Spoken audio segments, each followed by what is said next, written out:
Bonjour et bienvenue sur ma chaîne YouTube. Aujourd'hui j'ai décidé de vous faire un book haul qui sera coupé en deux parties. La suite sortira donc vendredi, comme je vous l'ai dit sur mon Instagram. Il y aura une vidéo YouTube tous les vendredis à 18 h sur ma chaîne YouTube. Aujourd'hui c'est exceptionnel, il y en a deux. Donc je pense très rapidement vous faire le tour des livres. Sachez qu'il n'y a pas que des tomes 1 et que du coup il y a des livres dont je ne vais pas vous lire les résumés parce que je ne les ai pas. Mais je vais vous lire tous les résumés des tomes 1 à partir de maintenant dans les book hauls. Du coup, j'ai également oublié de vous préciser, hop, je retire mon petit livre, que tous les mois à partir de maintenant sur mon Instagram, il y aura un concours. Je vous mets en barre de description mon Instagram, du coup, pour ceux qui ne l'ont pas encore. Et tous les mois, il y aura un concours, du coup, voilà. Du coup, on commence tout de suite. J'ai séparé en deux ma vidéo. Donc, d'un côté, on va faire tout ce que j'ai, où j'ai les tomes 1, en fait, tous les livres où j'ai les tomes 1 pour pouvoir vous lire le résumé, et en fin de vidéo je vous présenterai des livres en fait, des suites de sagas que j'ai et du coup dont je ne peux pas vous parler en termes de résumé parce que je n'ai pas les tomes 1 sous la main, ils sont rangés, donc du coup je pourrais pas vous faire le résumé, mais on va commencer tout de suite avec les tomes 1 que j'ai.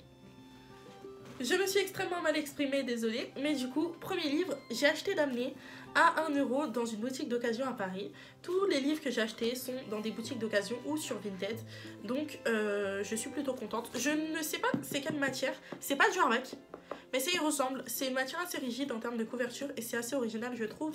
Du coup, il y a marqué Mon ange, ma malédiction derrière et c'est publié chez Bayard Jeunesse, écrit par Lauren Cates. Donc je vous lis tout de suite le résumé. Lorsque Luce entre à Sword and Cross, un lycée d'éducation surveillé, elle est d'emblée attirée par le ténébreux Daniel. Dans cet endroit sinistre où les portables sont interdits, où les élèves ont un passé lourd et où les caméras surveillent les moindres faits et gestes de chacun, Daniel devient une obsession. Mais le jeune homme évite Luce, qui est aussi courtisée par Cam, un beau brun aux yeux verts. Malgré sa fascination pour Daniel, Luce n'arrive pas à résister à Cam. Ce dilemme perturbe la jeune fille, déjà déstabilisée par la présence incessante d'ombres qui la poursuivent et l'inquiètent depuis l'enfance. Tout est conçu pour que l'ordre règne à Sword and Cross, pourtant ce lieu deviendra le théâtre de drames troubles et mystérieux. Je n'avais pas lu le tome 1, je l'ai lu juste avant en fait de faire cette vidéo. J'ai tourné cette vidéo 2 fois parce que je trouvais que je bafouillais trop.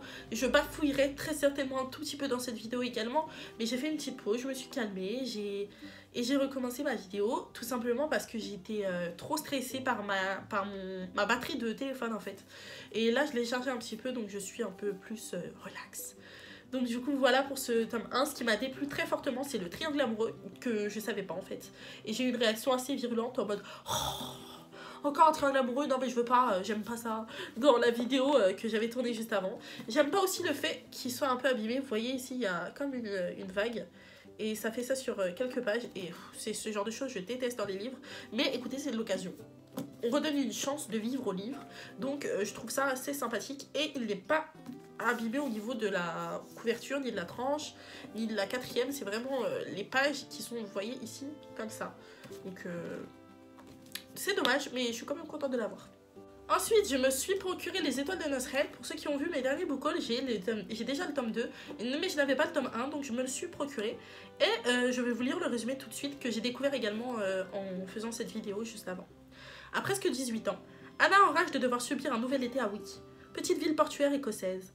Il n'y a pas plus ennuyeux que cet endroit pour une citadine de son âge. Jusqu'à ce qu'elle rencontre Lace, il est bâti comme un roc et possède les plus beaux yeux qu'elle ait jamais vus.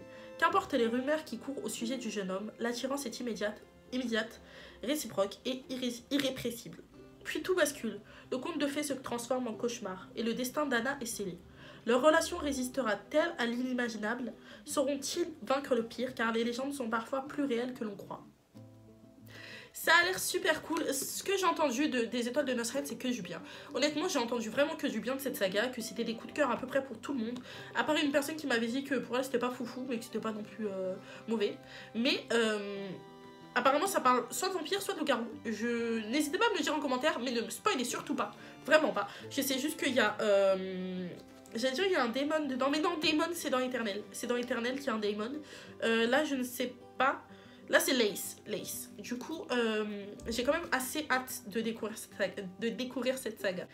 Ensuite, l'une d'entre vous m'a parlé de le cercle des 17 sur Instagram et j'ai dit non, je déteste les super-héros, c'est nul, je vais jamais acheter ça. Devinez quoi, j'en ai pas acheté un, j'en ai pas acheté deux, j'en ai acheté 4. je sais que j'aime pas les super-héros, mais je sais pas, j'ai craqué en voyant qu'ils y étaient quasiment tous en fait. Donc j'ai craqué. Il y en avait aussi un autre, mais c'était le tome 6, quelque chose comme ça. Et je me suis dit non, non, doucement. 4, c'est déjà 10 € parce qu'ils m'ont fait... ils m'en ont fait à 2,50 € le petit. Donc en boutique d'occasion à Paris, pareil, à Châtelet, à Book Off. Donc c'est déjà beaucoup. Je vais vous lire le tome 1 tout de suite. Michael Veil possède des super pouvoirs. D'un seul geste, il peut envoyer des décharges électriques de plusieurs milliers de volts. Pratique quand on est harcelé par les caïds du lycée et atteint de tics embarrassants. Michael se croit seul, avant de découvrir que Taylor, ravissante pom-pom girl, est elle aussi électrique. À peine commence-t-il à se familiariser avec leurs secrets qu'une mystérieuse organisation les prend en chasse. Ça a l'air assez sympa, je dois avouer, mais pareil, j'apprécie pas trop.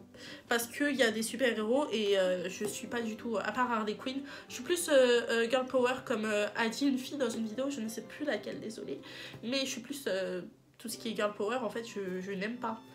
Je peux lire du Harley Quinn, je crois que c'est la seule en fait. Du Harley Quinn, en fait les méchants en filles, je peux les lire.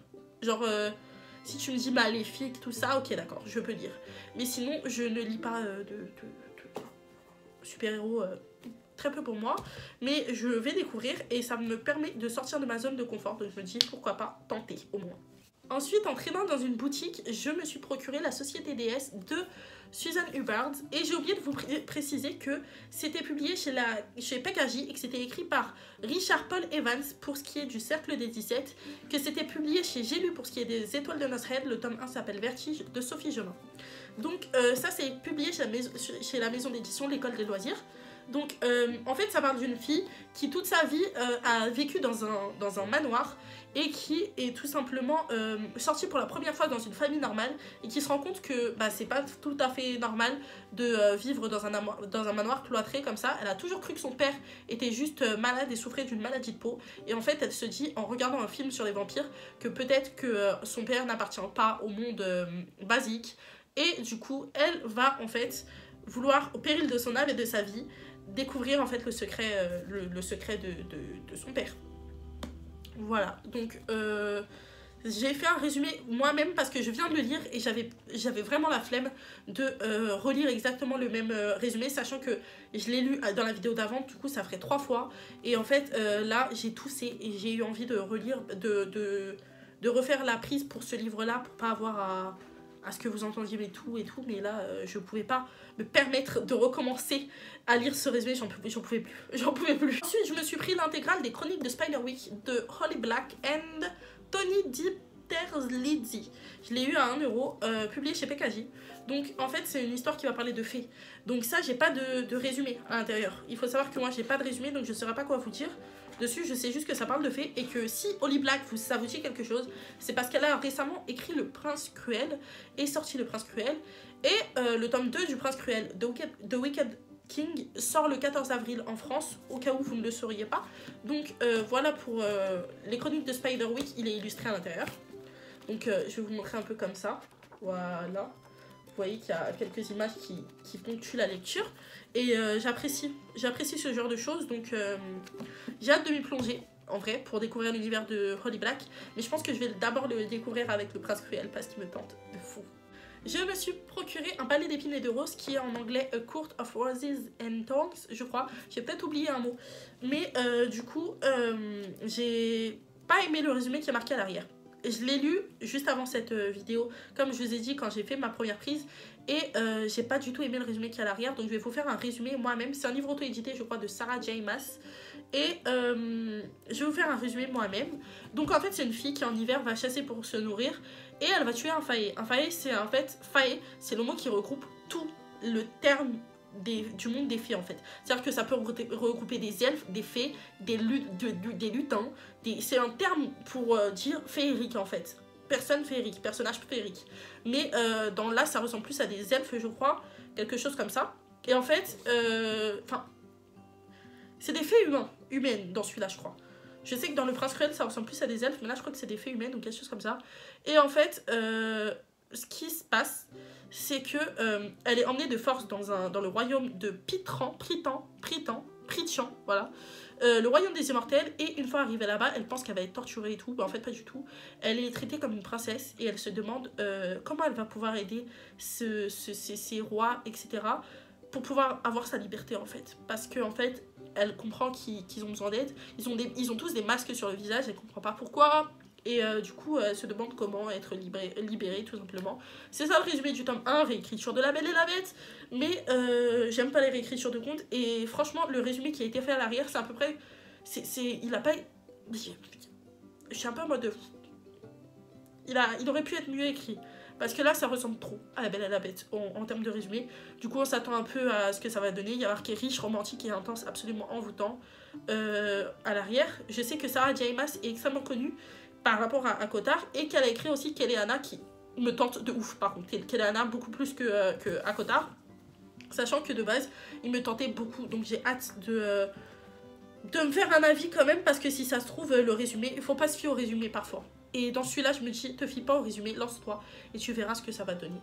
Parce qu'il y a aussi une réécriture de conte qui me tente énormément, qui s'appelle Glace. C'est une réécriture de la Belle et la Bête, de la Reine des Neiges, qui sort dans le mois de mars, et je l'ai vu dans la vidéo Kimi Collection, ça. Je me dépêche un petit peu.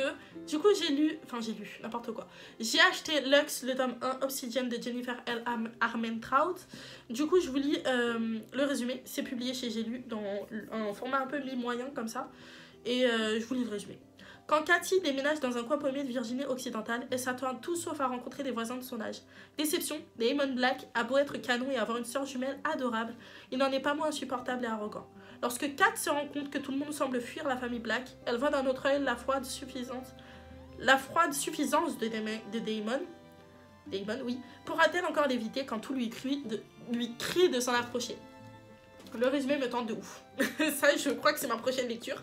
Le résumé me tente trop en fait. Mais vu que je l'ai acheté vraiment récemment, j'ai pas envie... Enfin, c'est pas le plus récent parce qu'honnêtement, j'ai encore vraiment une trentaine de livres à vous présenter qui ne sont pas dans cette vidéo, dans la vidéo de vendredi. Mais du coup, pour le coup, il me tente vraiment beaucoup. Je vous montre à présent les... En fait, suite de saga que je me suis procuré, que j'avais et que j'ai craqué pour la suite.